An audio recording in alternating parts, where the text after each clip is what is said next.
Shalom, selamat pagi Bapak Ibu Saudara-saudara yang dikasihi oleh Tuhan Yesus. Selamat berjumpa kembali pada pagi hari ini. Saya senang sekali kita boleh bertemu dalam persekutuan yang indah pagi hari ini untuk sama-sama mendengarkan firman Tuhan.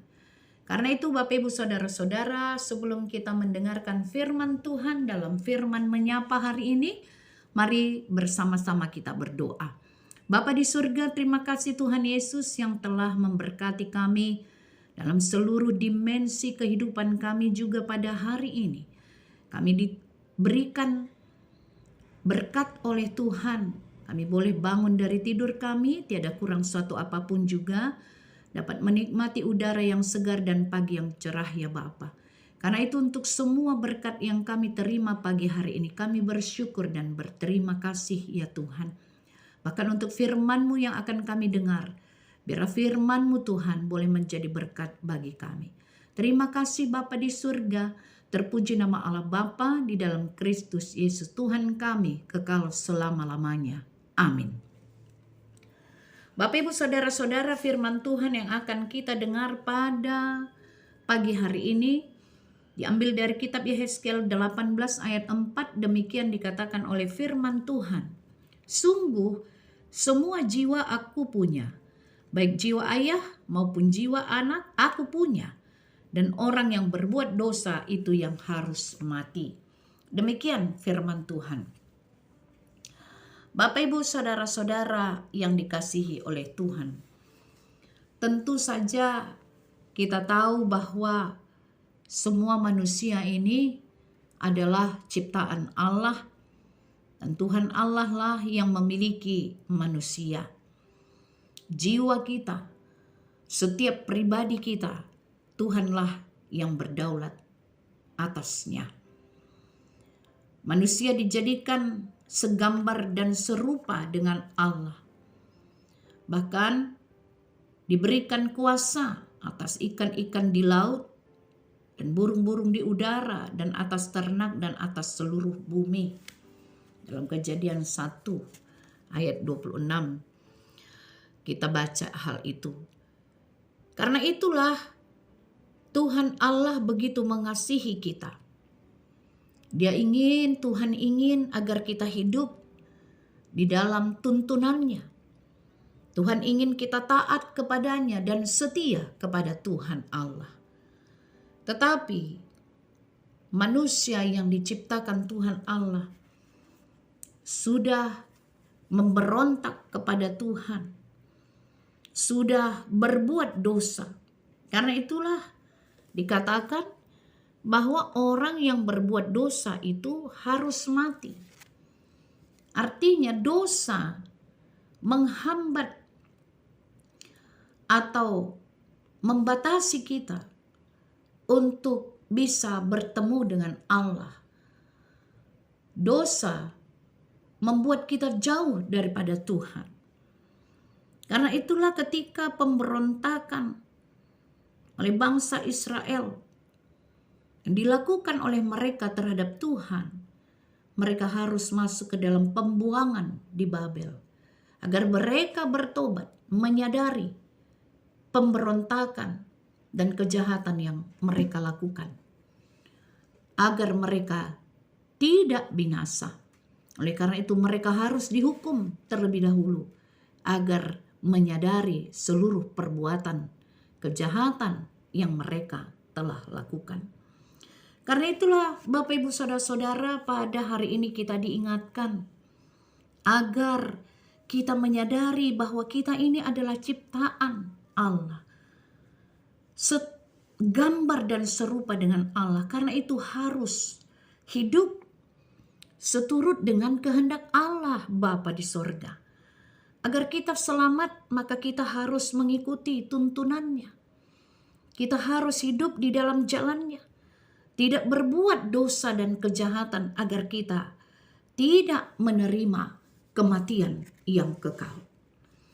Karena itu mungkin ada baiknya Bapak Ibu Saudara-saudara kita kembali diingatkan setiap hari untuk benar-benar memahami bahwa pemberian Tuhan kepada kita sungguh luar biasa.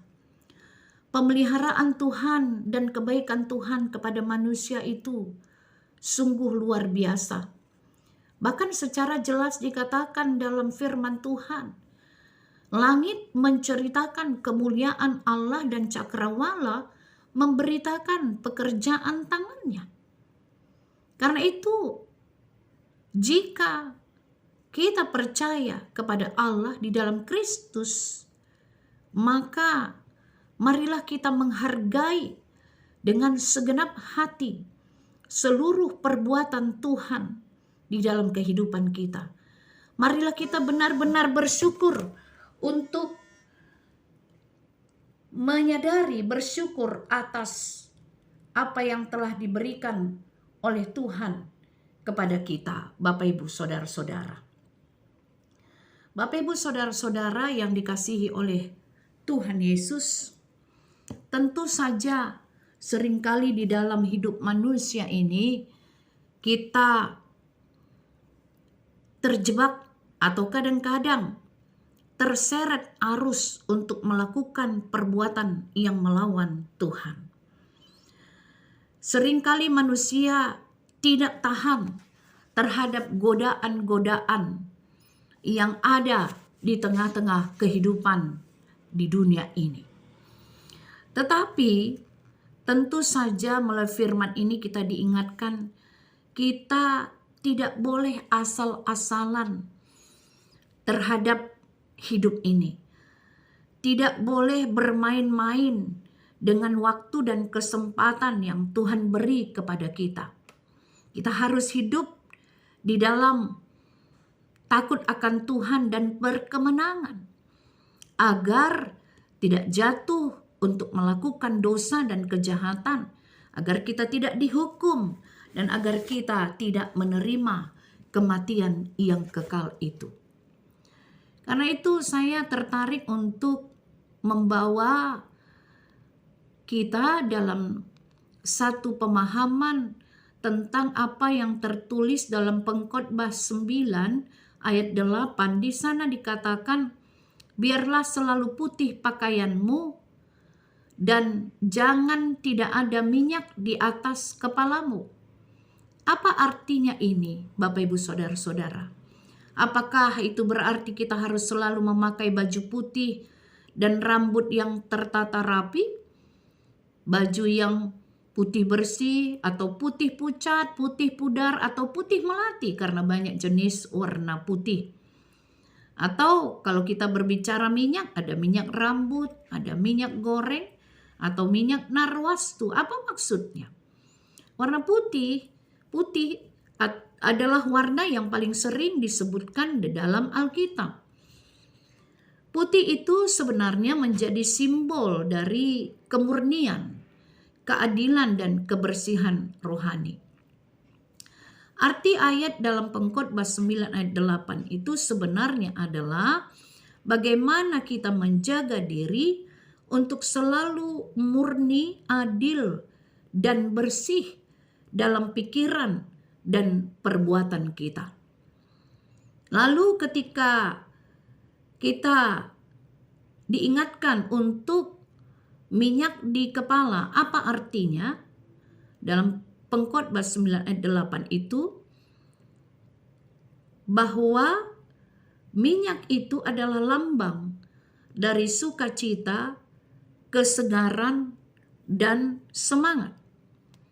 Karena itu ini berbicara tentang hati yang selalu dekat dengan Tuhan, ungkapan hati yang gembira, yang tidak bisa disembunyikan. Kalau kita sungguh-sungguh memiliki relasi yang dekat dengan Tuhan, maka itu akan terlihat di wajah kita, Bapak Ibu Saudara-saudara. Wajah kita akan selalu berseri-seri karena ada Tuhan di dalam hidup kita. Karena itu dapat kita simpulkan, arti dari baju putih dan minyak di kepala adalah, aku akan menjaga hidupku bersih dan benar karena ada Tuhan dekat di sampingku. Karena itu sungguh memberikan suatu sukacita yang besar, Bapak Ibu saudara-saudara yang dikasihi Tuhan, ketika diri kita, jiwa kita adalah Tuhan yang memilikinya. Karena kita akan diproteksi, dijaga, diselamatkan oleh Tuhan. Hanya saja marilah kita untuk berbuat banyak kebaikan, tidak memberontak kepada Tuhan. Janganlah kita tidak setia kepada Tuhan Allah di dalam Kristus Yesus. Janganlah kita membuat sakit hati Tuhan dengan segala perbuatan-perbuatan kejahatan kita, perbuatan dosa yang kita lakukan, agar kita tidak menerima hukuman, agar kita hidup di dalam keselamatan dan menerima kasih Tuhan serta menerima kehidupan yang kekal itu. Karena itu, mari kita awali setiap hari kehidupan kita bersama-sama dengan Tuhan. Amin. Kita berdoa. Bapa di surga, terima kasih untuk firman Tuhan yang boleh kami dengar pada pagi hari ini. Biarlah firman-Mu ya dan amin di dalam kehidupan kami ya Bapa. Kami Engkau yang memilikinya. Kau berdaulat atas hidup kami dan kami bersyukur dan berterima kasih untuk hal itu ya Tuhan. Terima kasih Bapa di surga untuk firman Tuhan. Terpuji nama Allah Bapa di dalam Kristus Yesus Tuhan kami kekal selama-lamanya. Amin.